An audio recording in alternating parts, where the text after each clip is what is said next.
തീർച്ചയായിട്ടും ഈ കേരള സംസ്ഥാനത്ത് 140 നിയോജക മണ്ഡലത്തിൽ ഏറ്റവും ശ്രദ്ധേയമായ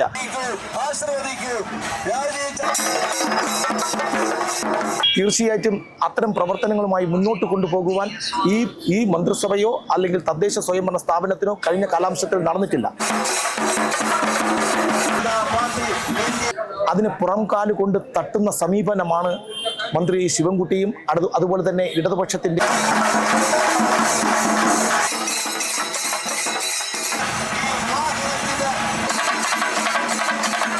നേമം നിയോജക മണ്ഡലത്തിൽ കഴിഞ്ഞ 5 വർഷത്തിന് മുമ്പ് കൈവിട്ടുപോയ ആ നിയോജക മണ്ഡലം ഏകദേശം 17 കൗൺസിലർമാരാണ് നമുക്കുള്ളത്.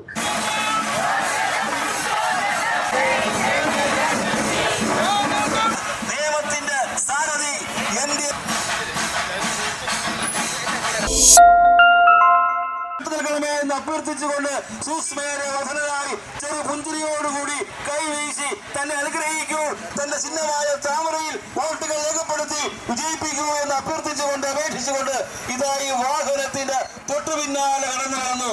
യുവാക്കളുടെ പ്രതീക്ഷയുള്ള രാജീവ് ചന്ദ്രശേഖർ, ആഭാരവർത്തൻ ജനങ്ങളുടെ പ്രതീക്ഷയുള്ള NDA സ്ഥാനാർത്ഥി രാജീവ് ചന്ദ്രശേഖർ നോമിനേഷൻ കൊടുക്കുവാൻ വേണ്ടി ഈ വാഹനത്തിന്റെ തൊട്ടു പിന്നാലേക്ക് ആശ്രയിക്കൂ, താമര ചിഹ്നത്തിൽ വോട്ടുകൾ രേഖപ്പെടുത്തി വിജയിപ്പിക്കണമേ എന്ന വിനയ പുരസ്സരം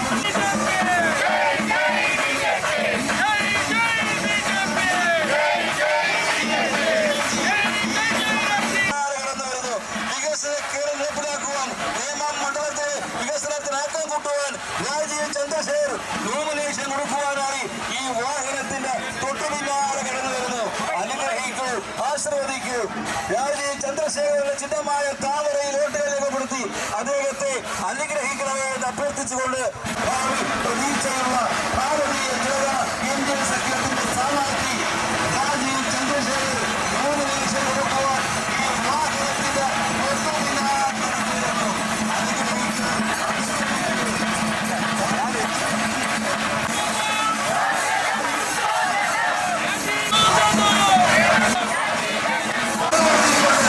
നിയമത്തിന്റെ സാരഥി NDA BJP സാരഥി രാജീവ് ചന്ദ്രശേഖർ ഈ വാഹനം തൊട്ടുപിന്നാണ് BJP സാരഥി രാജീവ് ചന്ദ്രശേഖർ ഈ വരുന്നു.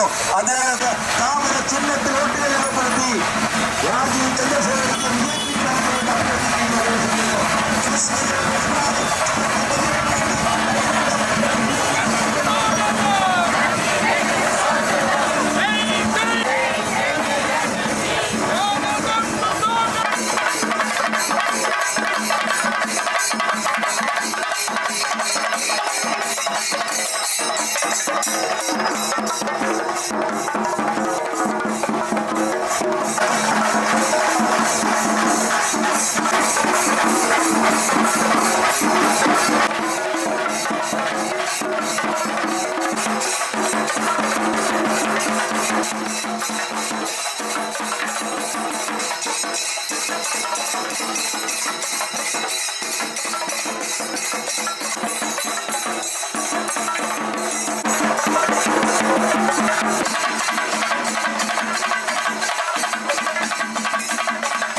സഖ്യത്തിന്റെ സ്ഥാനാർത്ഥി രാജീവ് ചന്ദ്രശേഖരനെ നാമനിർദ്ദേശ പത്രിക നൽകുന്നതിന് വേണ്ടി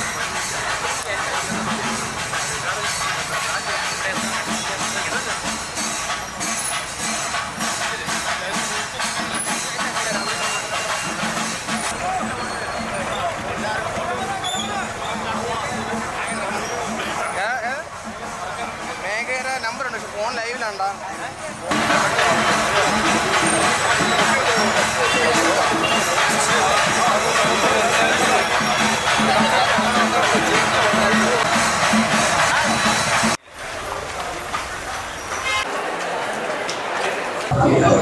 നേമം നിയോജക മണ്ഡലത്തിൽ രാജീവ് ചന്ദ്രശേഖരൻ്റെ വിജയം സുനിശ്ചിതമാണ്. കാരണം കഴിഞ്ഞ 5 വർഷക്കാലത്തെ നമ്മുടെ വിദ്യാഭ്യാസ വകുപ്പ് മന്ത്രിയാണ് അവിടുത്തെ ഇടതുപക്ഷത്തിൻ്റെ സ്ഥാനാർത്ഥി. കഴിഞ്ഞ 5 വർഷക്കാലം ഈ നിയോജക മണ്ഡലത്തിൽ MLA ആയി മന്ത്രിയായി പ്രവർത്തിച്ച ശ്രീ ശിവൻകുട്ടി ഈ കേരളത്തിൽ തന്നെ, കേരള സംസ്ഥാനത്തിൽ തന്നെ വിദ്യാഭ്യാസ മന്ത്രിയായിരിക്കുന്ന കാലഘട്ടത്തിൽ വിദ്യാഭ്യാസ മേഖലയിലെ ജനങ്ങളെ, അതുപോലെ തന്നെ വിദ്യാർത്ഥികളെ കൊടിയ വഞ്ചനയാണ് നടത്തിയത്. PM ശ്രീ പദ്ധതിയിൽ കൂടി കോടിക്കണക്കിന് രൂപ, ഏകദേശം 1200 കോടി രൂപയാണ് ഈ സാമ്പത്തിക വർഷം നമുക്ക് നഷ്ടപ്പെടുത്തിയിരിക്കുന്നത്. സ്കൂളുകളുടെ അടിസ്ഥാന സൗകര്യ വികസനത്തിന് വേണ്ടി PM ശ്രീ പദ്ധതിയിൽ കൂടി കോടിക്കണക്കിന് രൂപ കേന്ദ്ര ഗവൺമെൻറ് അനുവദിക്കുമ്പോൾ അതിന് പുറംകാല് കൊണ്ട് തട്ടുന്ന സമീപനമാണ് മന്ത്രി ശിവൻകുട്ടിയും അതുപോലെ തന്നെ ഇടതുപക്ഷത്തിൻ്റെ മന്ത്രിസഭയും ചെയ്തത് എന്നുള്ളത് നമ്മുടെ മുന്നിൽ ഉണ്ട്. ഇത് നമ്മുടെ നിയോജക മണ്ഡലത്തിൽ മാത്രമല്ല, കേരള സംസ്ഥാനത്ത് മുഴുവൻ ഇത് ചർച്ച ചെയ്യപ്പെടേണ്ടതായിട്ടുണ്ട്.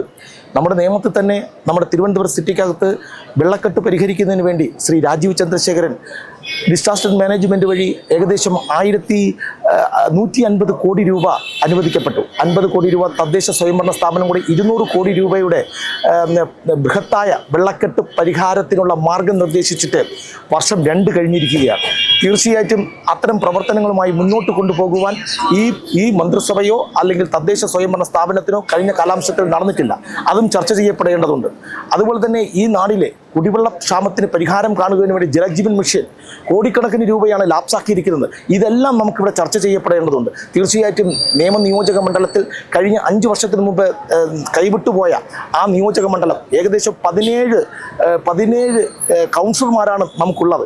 ആ 17 കൗൺസിലർമാരുടെ ഒറ്റക്കെട്ടായിട്ടുള്ള പ്രവർത്തനം, സംഘടനാപരമായി തീർച്ചയായിട്ടും ഒറ്റക്കെട്ടായിട്ടുള്ള പ്രവർത്തനത്തിൽ നമുക്ക് നോക്കുന്ന സമയത്ത് തിരുവനന്തപുരം പാർലമെൻറ്റിൽ ഏകദേശം 22,286 വോട്ടിൻ്റെ ഭൂരിപക്ഷമാണ് നമ്മുടെ നിയോജക മണ്ഡലത്തിൽ ഉണ്ടായിരുന്നത്.